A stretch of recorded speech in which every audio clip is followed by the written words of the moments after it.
Once again welcome to our YouTube channel मी मंत्रा pod वे अचीवर्स मंत्रा। मेरा नाम सत्यप्रकाश है। आज हम लोग कैट 2024 शिफ्ट 3 में जो सर्कल की प्रॉपर्टीज़ के ऊपर जहाँ पे क्वाड की प्रॉपर्टी को इन्वॉल्व करके क्वेश्चन बनाया गया था उस चीज़ को हम लोग क्या करेंगे, डिस्कस करेंगे।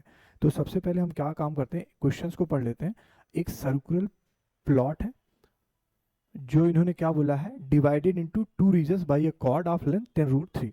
तो एक कॉर्ड है जहाँ पे जिसकी लेंथ इन्होंने क्या दे रखी है, 10√3 है।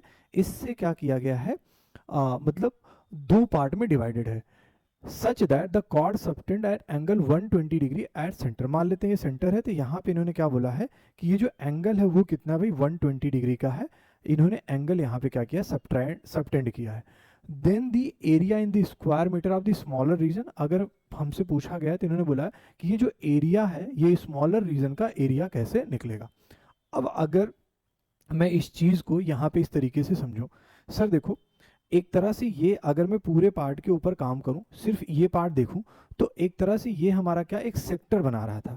अगर इस सेक्टर का एरिया में से अगर मैं इस ट्रायंगल के एरिया को बेटा सब्ट्रैक्ट कर दूं, ये सेक्टर का एरिया है, सेक्टर के एरिया में से अगर इस ट्रायंगल के एरिया को मैं निकाल दूं तो मुझे इसका एरिया निकल जाएगा। बस मुझसे यही पूछा गया था। अच्छा, अगर मैं कॉर्ड की प्रॉपर्टी के बारे में थोड़ा सा ध्यान दूं, तो अगर मैं यहां से बेटा एक मान लेते हैं परपेंडिकुलर ड्रॉ कर देता हूं, तो अगर सेंटर से अगर आप परपेंडिकुलर ड्रॉ करते हैं किस पे बेटा, कॉर्ड पे, तो ये जो होगा कॉर्ड को दो इक्वल पार्ट में डिवाइड कर देगा। मतलब इसकी जो लेंथ हो जाएगी 5√3 हो जाएगी और इसकी भी लेंथ क्या हो जाएगी 5√3 हो जाएगी। क्या इतनी सी चीज समझ में आया? और दूसरा सबसे इंपॉर्टेंट चीज होता है बेटा कि ये दो इक्वल मतलब कॉन्ग्रुएंट ट्रायंगल में डिवाइड हो जाता है। मतलब ये देखो, ये इसके इक्वल होगा, ये इसके इक्वल है रेडियस की वजह से।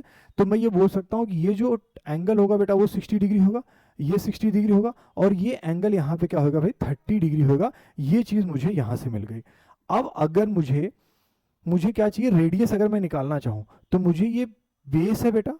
अगर इस पॉइंट को मान लेते हैं, इसको चलो नाम दे देते हैं, ए दे देते हैं, इसको बी दे देते हैं और इस पॉइंट को सी दे देते हैं। तो ए सी मेरा बेस है, AC बेस है और AO क्या है, हाइपोटेनियस है। तो AC अपॉन में क्या लिख सकता हूं, AO इज नथिंग बट बेटा मैं क्या लिख सकता हूं, cos थीटा लिख सकता हूं। और यहाँ पे cos थीटा के प्लेस पे यहाँ पे क्या है बेटा, cos 30 है।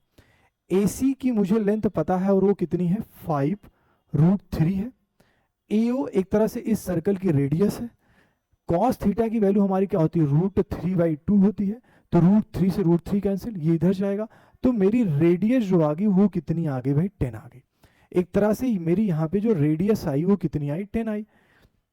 अब मुझे आप ये बताओ, क्या मैं इसकी निकाल सकता हूँ, ये बेटा हाई एक तरह से क्या है, ये हमारा परपेंडिकुलर है। अगर मुझे AC का OC का लेंथ चाहिए, OC स्क्वायर प्लस में क्या लिख सकता हूँ, AC square is equal to मैं क्या लिख सकता हूँ, AO स्क्वायर। मैं इसकी भी क्या कर सकता हूँ, लेंथ निकाल सकता हूँ। अच्छा, OC मैं परपेंडिकुलर अभी इसको ऐसे रखेंगे तो OC कितना हो गया, एक तरह से AO square minus AC square और उसके ऊपर क्या हो गया भाई रूट।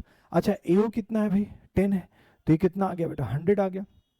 AC कितना है 5√3 है, तो ये कितना आ गया भाई 75 आ गया। इसका स्क्वायर क्या 5√3 का, तो OC की वैल्यू मेरी कितनी आ गई, 5 आ गई। अच्छा, ये मैंने ऑलरेडी इस वजह से चीज़ों को निकाल के रखा। देखो अब आपको ये पता चला कि ये भाई ये जो है ये कितना बना रहा है बेटा, ये सेक्टर का, अगर मुझे सेक्टर का एरिया मैं पूछूं, क्या पूछूं भाई, सेक्टर का एरिया अगर मैं बात करूं तो यहाँ पे कितना होगा भाई, थीटा अपॉन 360 इंटू कितना हो गया बेटा πr²। ये हमारा सेक्टर का एरिया है।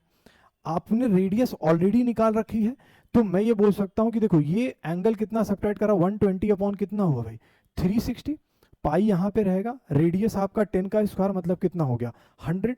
ये भाई यहाँ से 3 हुआ, तो मेरी ये जो वैल्यू आई वो कितनी आ गई 100 पाई अपॉन यहाँ पे कितना हुआ 3 हुआ। ये मैंने ऑलरेडी निकाल लिया। अब मैंने यही तो समझाया था, अगर इस सेक्टर के एरिया में से इस ट्रायंगल का एरिया निकाल दें OAB का, तो मैं ये बोल सकता हूं, जैसे देखो यहाँ पे मैंने इस हाइट को ये परपेंडिकुलर निकाला जो कि कितना निकाला था बेटा 5, और ये मुझे इसका मालूम है, तो मैं ये बोल सकता हूं कि जो ये ट्रायंगल OAC का मैं एरिया आराम से यहाँ पे निकाल सकता हूं। तो अच्छा, जो ट्रायंगल हमारा AOB जो एरिया है, ध्यान से समझना, जो ट्रायंगल एरिया AOB है भाई, मैंने बोला था दो कॉन्ग्रुएंट ट्रायंगल में डिवाइड हो गए, तो इसका कितना हो जाएगा भाई 2 टाइम्स हो जाएगा। किसका, 2 टाइम्स ऑफ ट्रायंगल AOC का। मेरे बच्चे मैंने सही लिखा है ना, हाँ AOC का। और ये एक राइट एंगल ट्रायंगल है, तो भाई कितना हुआ हाफ, हाइट कितनी है बेटा 5 और मेरा बेस कितना है 5√3। तो भाई ये इससे कैंसिल हो गया, मतलब ये कितना आ गया 25√3। अब मुझे जो स्मॉलर जो रीजन का बेटा क्या पूछा गया था, स्मॉलर रीजन का मुझे क्या पूछा गया था, एरिया पूछा गया था। अगर स्मॉलर रीजन का मुझे एरिया पूछा गया है तो मैं सेक्टर में से ट्रायंगल के एरिया को सब्ट्रैक्ट कर दूंगा। मतलब कितना हुआ भाई 100π/3 माइनस 25√3। आई होप मैंने भाई काफी चीजें इधर सॉल्व करके दिखाई, आपको समझ में आया होगा। 25 कॉमन ले लेते हैं बेटा, तो मेरा बचता क्या है 4π/3 और यहाँ पे क्या होता है बेटा √3, जो कि मेरा कौन सा ऑप्शन है भाई, मेरा ये लास्ट डी ऑप्शन है। आई होप इस वीडियो का एक्सप्लेनेशन भी आपको समझ में आया होगा। वीडियो देखने के लिए बेटा थैंक यू सो मच।